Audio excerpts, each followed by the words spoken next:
La mañanera de Ángel, correspondiente al lunes, primer día de la semana, laboralmente hablando siempre. Y vamos a cambiar un poco el tema de estas mañaneras, tomando en cuenta que hay tareas que el Congreso debe enfrentar y que son fundamentales para el buen funcionamiento del gobierno de la República y también de los gobiernos estatales y municipales en buena parte.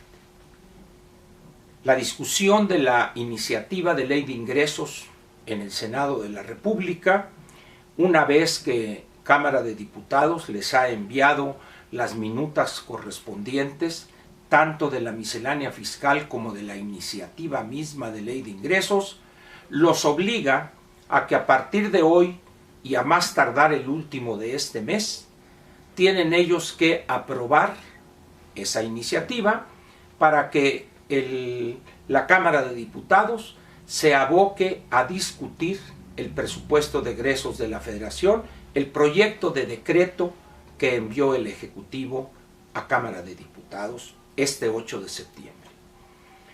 Con ese contexto, vale la pena comentar algo, si bien relacionado con lo sucedido en Culiacán el jueves que acaba de pasar, pero no tanto por la parte, vamos a decir, militar, sino por la parte presupuestal.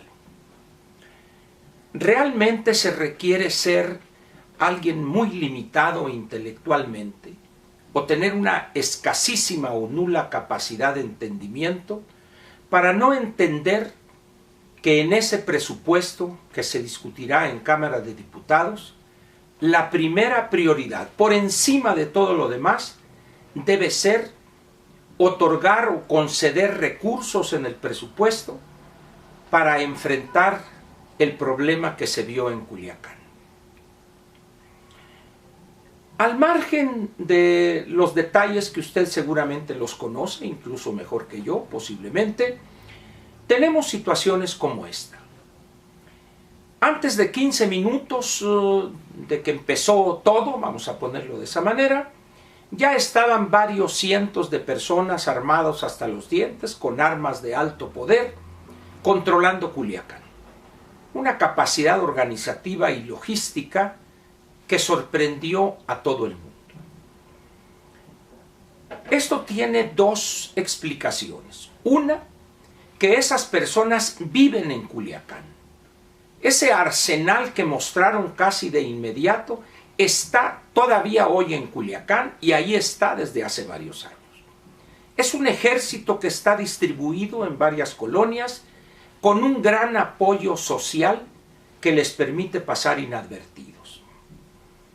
Y segundo, que el ejército, o en dos videos se menciona que los soldados fueron muy valientes, lo cual nadie pone en duda, para que 350 de ellos se enfrentaron a 800 sicarios o integrantes de ese pequeño ejército, no ejército, sino esa fuerza armada con gran capacidad de fuego que lo superaba casi 3-1.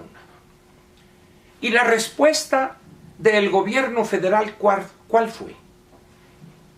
Destinar a Mazatlán o enviar, a Culiacán, a Sinaloa, 230 elementos de élite, lo mejor del ejército.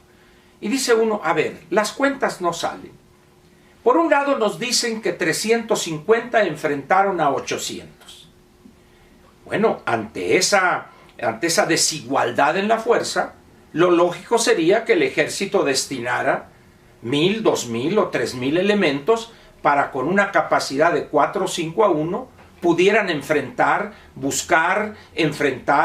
a ese pequeño ejército, perdón otra vez por el uso de ese vocablo, aunque sé que el único ejército es el ejército mexicano, pero no encuentro otra expresión que objetivamente refleje lo que vimos el jueves en Culiacán. Para que se pueda lograr esa superioridad numérica, esa fuerza aplastante que no deje lugar a dudas de la fuerza del Estado, se requieren recursos. Pero cuando el presidente López dice que la primera prioridad en el presupuesto es los programas del malestar, segundo Pemex y tercero seguridad, las cosas, como dirían coloquialmente, ya valieron. Hoy, repito, quien no entienda la emergencia en materia de seguridad no está viviendo en este país, es más, en este planeta. En la medida en que esté escamoteándose a las Fuerzas Armadas, Ejército, Marina y Fuerza Aérea, no solo capacidad de fuego, sino también la contratación, pero acelerada, por supuesto, pasando todos los controles que la Secretaría de la Defensa y la Armada de México tienen, pero de otra manera se seguirá haciendo el ridículo frente a estos grupos. Es conocido para quienes están interiorizados de la estructura del presupuesto que desde hace muchos gobiernos la política de los civiles que controlan el gobierno federal es negarle sistemáticamente a las Fuerzas Armadas las cantidades que solicitan. Se les demanda mucho, pero se les otorga poco. Así, los que se dedican al delito, como vimos en Culiacán, seguirán dominando no solo Sinaloa, sino otros estados de la República. Y hay otro elemento que vale la pena considerar. El hecho de que haya habido una respuesta casi inmediata de estos grupos habla de una organización que ha logrado, al menos si no eliminar sus diferencias, sí minimizarlas. Eso se corre el riesgo de que se reproduzca en otras partes de la geografía nacional. ¿Qué va a suceder, como lo dije anteayer o ayer, cuando 2 o 3 estados más repliquen esa colaboración entre grupos que hoy posiblemente sean adversarios o antagónicos? En ese momento el país, ya no nomás Sinaloa, estará inerme ante estos grupos delincuenciales.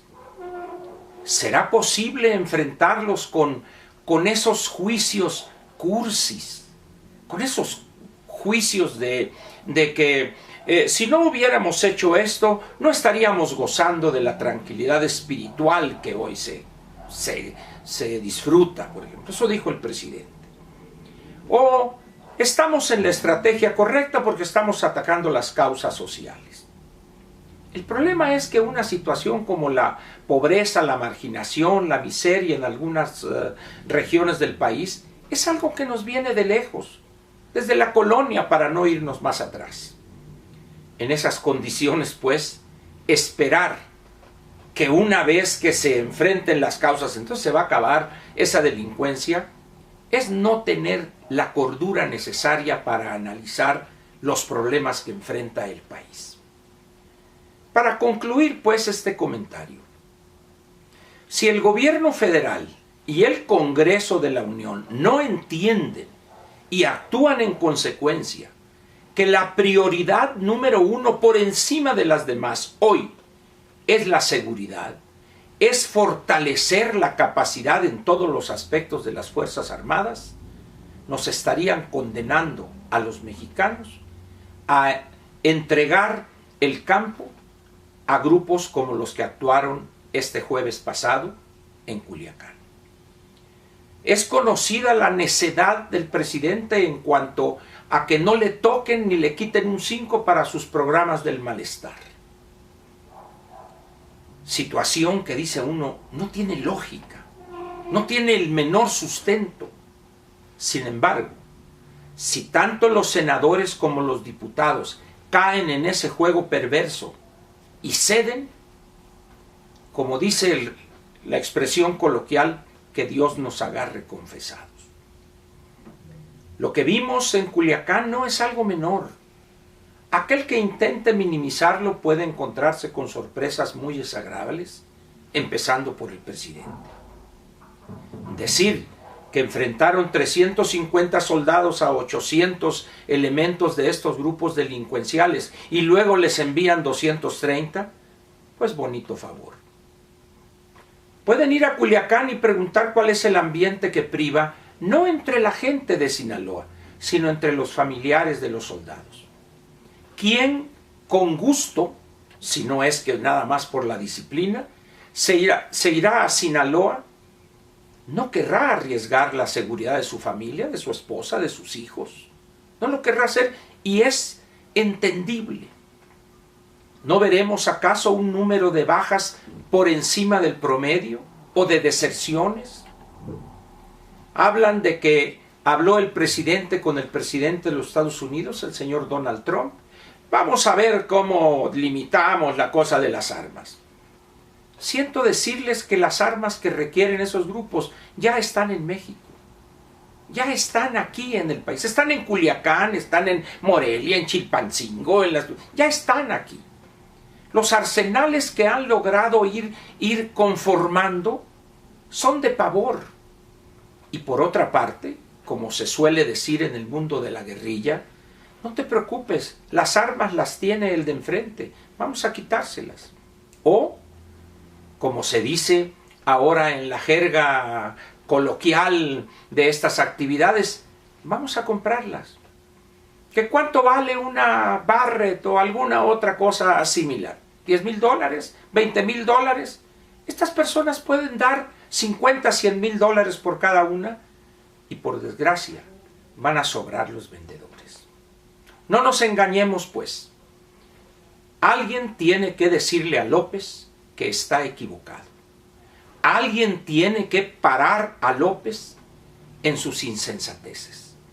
No puede estar 3 días en Oaxaca en actividades, dice uno, ¿qué le pasa a este señor?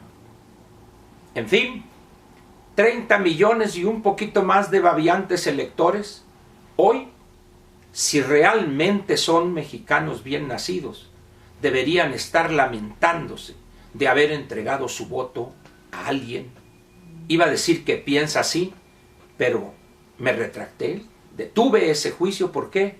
Porque difícilmente puede acusársele a López de que piensa. No piensa, no tiene capacidad intelectual para realizar esa actividad.